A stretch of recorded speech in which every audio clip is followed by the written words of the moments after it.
Bismillahirrahmanirrahim. Assalamualaikum warahmatullahi wabarakatuh. Berikut akan kami sampaikan hasil tracing atau penyelidikan epidemiologi terhadap kasus COVID-19 di Boyolali yang sudah dilaksanakan oleh tim surveillance.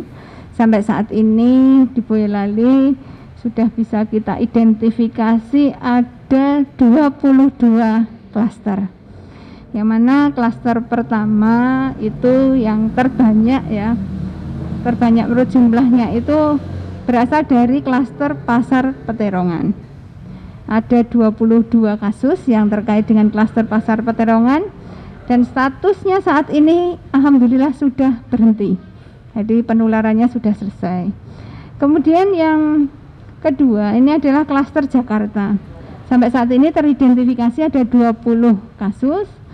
Namun statusnya sampai sekarang belum bisa dinilai sudah selesai atau belum, karena masih ada beberapa proses penularan ke satu dan lain orang.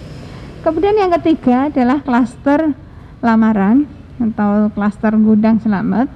Ini jumlah kasusnya ada 20 dan alhamdulillah statusnya sudah berhenti. Kemudian yang keempat ini adalah kasus BMT.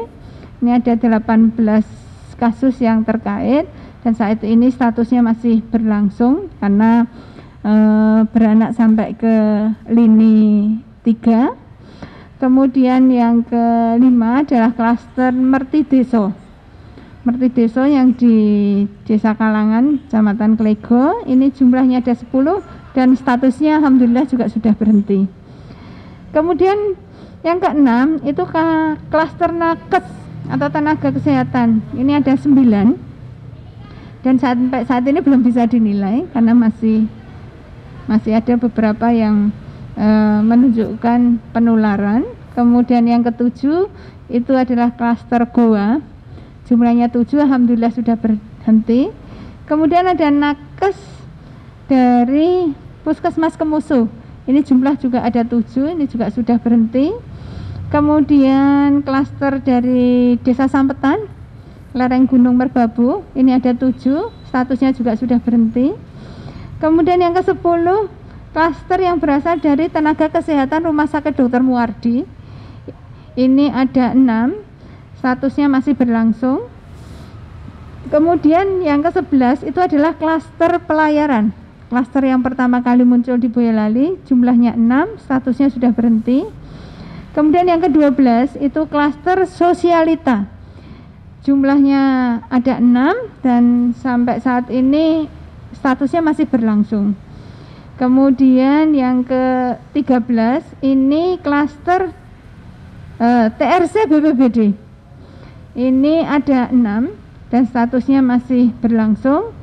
Kemudian yang ke-14 klaster tenaga kesehatan dari Rumah Sakit UNS, ini ada 5, statusnya juga masih berlangsung.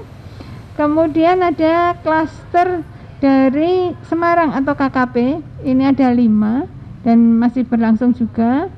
Kemudian yang ke-16 nya ada klaster Banyuwangi, ini ada 4, ini juga masih berlangsung.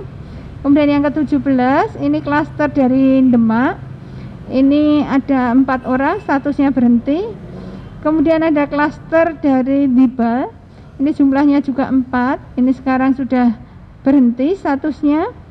Kemudian ada klaster dari Manado, ini jumlah 3, statusnya sudah berhenti.